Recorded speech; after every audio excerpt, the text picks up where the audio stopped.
सकेसम्म अर्को मन्त्री खोज्न लगाएकै हो, नपाएपछि आफैले पासो परियो। यहाँ पासोमा परियो। आफू मन्त्री हुनलाई यसले चाहिँ विज्ञान प्रविधि मन्त्रालयमा आएको हो, यो चाहिँ मन्त्री हुन्छ भनेर भन्ने अब अलिकति हुन्छन् नि त्यस्ता तत्त्वहरू।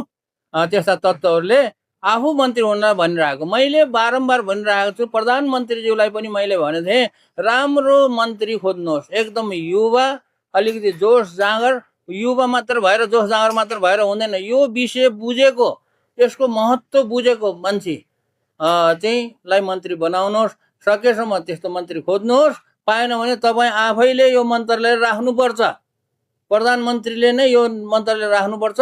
अरू त्यो काम नगर्ने अब युवा जोस नभएको मन्त्रीलाई यो विज्ञान मन्त्रालय राखिदियो भने यो चाहिँ काम गर्दैन भनेर मैले भनेकै छु, प्रष्टसँग भनेको छु। त्यसैले म चाहिँ मन्त्री हुनलाई यो मन्त्रालय मैले मागेको होइन। अब मैले मागिहालेँ अघि, सकेसम्म अर्को मन्त्री खोज्न लगाएकै हो, नपाएपछि आफैले पासो परियो। यहाँ पासोमा परियो होइन। अब के गर्ने, पासोमा परे पनि अब ठिकै छ। एउटा राष्ट्रलाई हेरेर, मातृभूमिलाई हेरेर चाहिँ मैले चाहिँ यो मन्त्रालय चाहिँ जसरी हुन्छ मेरो दिमागले भ्याएसम्म, अब सकेसम्म चाहिँ राम्रो गर्ने हो। कुनै कहिले कहिले के हुन्छ भने राम्रो गर्छु भन्दा भन्दै पनि कुनै चिज बिग्रिएको हुनसक्छ, बिग्रिन्छ पनि। अनि बिग्रियो भने त्यसबाट फेरि पाठ सिकेर अगाडि बढ्ने हो।